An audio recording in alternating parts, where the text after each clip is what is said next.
Everybody, move your feet and feel united. Oh, it's raunchy, it's a bit sexy. I'm so posh. The summer of 2017. That was a good year for me. Fun fact, I don't know the words to anything. What's good, people? It's your girl, Remel London. First of all, I have to be honest. I am tired. I'm tired. So, I'm not sure when you're watching this, but today I was at Creator Fest and I went to the event that I'm reviewing now. So I'm knackered. It's after midnight, but I wanted to make sure I stay consistent and bring you another episode of the London List. So yes, this is episode 3 of the London List. I'm very proud of myself for still doing this. Let's pray that I continue to do this because I'm enjoying it. I'm loving it. I hope you are too. I don't know, 5 people watched the last video, so let's see what happens. But yes, right now I'm talking about an event I went to, so good, at the Royal Albert Hall called First 5 Live. It is hosted by a lovely gentleman who goes by the name of Yomi Sode. If you're OG, you might remember him as I Am Greeds. He's a writer, he's a poet, he's performed for the BBC, he's been at the Royal Albert Hall, and he's got an amazing live event series called First 5 Live. Now, the premise of this show is what I absolutely love. He'll take a special guest who's a well-known name and who we all absolutely love for one reason or another. And he will ask you to name your first 5 books, albums, and take a song from an album and also an inspirational person. And a little special seasoning on the end, a guilty pleasure. Absolutely love this. I love the fact that he's incorporating storytelling with music, with literature. I can't say it. Literature, and also just having a bit of fun with it as well. So amazing concept. Absolutely love it. And today's guest was a big one. She's an OG writer, TV showrunner. I just love her work.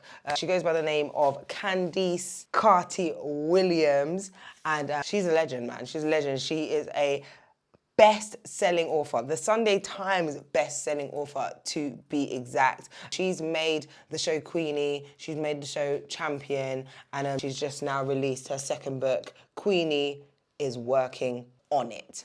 I just bought it, so I'm still getting familiar with the title. But yes, Queenie is working on it. I cannot wait to get into this. I'm not a big reader, but I loved the TV series of Queenie. If you haven't seen it, it's on Channel 4 and Hulu. And I'm a big fan of Candice as well. I love her. She's the most down-to-earth, famous writer you'll ever meet. Honestly, a real one. Real bad man. So absolutely loved being able to witness this. I actually attended the previous First 5 Live with AJ Adudu. That's my girl, presenter queen, loved that. So it was really nice to hear a different story. You know me. If you've seen what I do, I love doing live conversations with a special guest. So being able to see someone else and how they create the format and the program is really, really cool. So again, incorporating the music, big up DJ Conrad. He is so good with the music. He's got all the sound effects, all that kind of stuff. So whilst they're building the story, it's just such a good musical experience as well. So the first question is, what is your first album that resonated with you? Candice took us all the way back to Kool and the Gang, and she chose a 6-song, Fresh. She's fresh, fresh, exciting.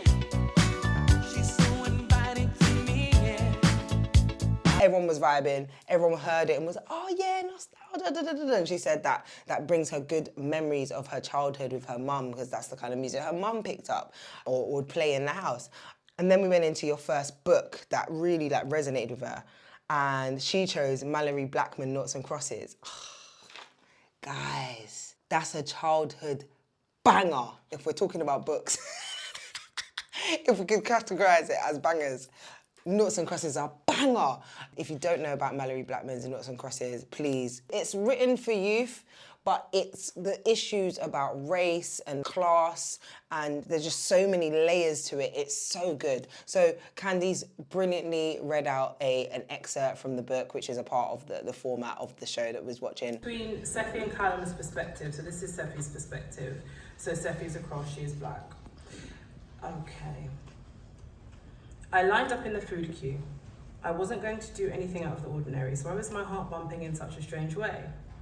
I collected my chicken and mushroom pie with the usual overboiled trimmings, my jam tart with oversweet custard and my carton of milk, and taking a deep breath, I headed for Callum's table. Callum and the other noughts looked up as I approached their table, only to look away almost immediately. Do you mind if I join you? They all looked so shocked, it wasn't even funny. The other noughts continued to be stunned, but Callum's expression turned. Just perfectly giving us that, you know, the emotion of what it's like reading that book as a young person. She said she read it when she was 10. And I feel like that's around the time that I read the book as well. And it really, as a young black girl, it really opens your eyes and your mind to the idea of race, but reversed. If black people were the kind of like upper class and white people weren't the you know, I don't even know what to say, but weren't in our kind of, you know what I mean. You know what I mean. I don't even want to categorize our races by anything because it still makes me uncomfortable. But that's what the book does. That's what Mallory Blackman done so effortlessly, passionately. So yes, it was really great to hear Candice read an excerpt from Noughts and Crosses. We then went to her second album, and I don't know how we all ended up flying all the way to 2017. She picked a banger. And by the way, they'll drop hints and clues as to what these songs and books are. So we get to play a little quiz game, figuring out what song is it, what era was it. Then she explains what song it is, the feeling she felt when she heard it. So her second album of choice was J. Hess Common Sense, the summer of 2017. That was a good year for me. I joined Capital Extra as a radio presenter. UK music was on the up. Good year, good summer, good era. I liked it a lot. So again, we're vibes in. Common sense. Fun fact, I don't know the words to anything. Despite working in radio for like 10 years, I don't know the words to nothing. But vibes were there. By the way, this is no Secco. I'm actually not drinking alcohol. It's really tasty. If you don't drink alcohol and you're looking for a good drink, no Secco. It's like Prosecco, but without the alcohol. Delish. So we went on to second album, and then we went on to second book, and we got a little tease of Queenie is working on it. But what I loved, because apparently it's raunchy, it's a bit sexy. Candice and Yomi did a role play of a section. I wouldn't be able to find the section because it was saucy. I needed to move on from Frank, who is presently enjoying date night with the love of his life. I needed to move on from whatever distraction TFL man had been to me. I needed to focus on what was in front of me. Nice place. Very smart.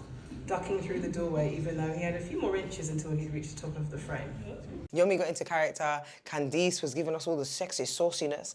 And it was just so fun to hear her deliver her own work. Such a good touch. I love that we're actually getting to have that experience and hear the process of her writing and, you know, the decisions of what she wanted to be in this book. She mentioned that this book touches a lot on fertility and women in their 30s thinking about wanting to have children and what that looks like. I'm a woman in my 30s. This is for me. I feel, well, if you know anything about Queenie, I'm nothing like Queenie. Happily married, babes. But I love that we dived a little bit deeper into the process of her writing the book, which is just so beautifully done. So that was second book that's impacted her life. Obviously, best-selling author. We love that for her. And then finally, well, not quite finally, but then we also had a segment which is an inspirational person that has impacted her life. Candice told us about Toni Morrison, incredible, global, world-renowned author. I'm actually not familiar with their work. I feel bad for saying that. But I'm not a big reader. I love TV. So I love that Candice is giving me more insight into what's inspired her to become the showrunner, the creator and writer that she is. So it was really nice to see and hear her inspirations. And finally, guilty pleasure, which is always so much fun because everyone has a guilty pleasure.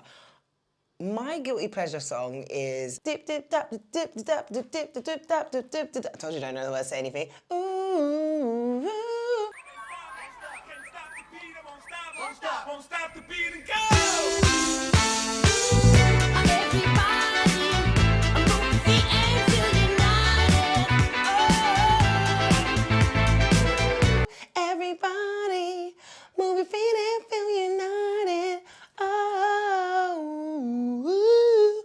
That's my favourite guilty pleasure song. It's such a banger, feel-good tune. But enough about me. Candice gave us her guilty pleasure, and she said it was Hanson Up.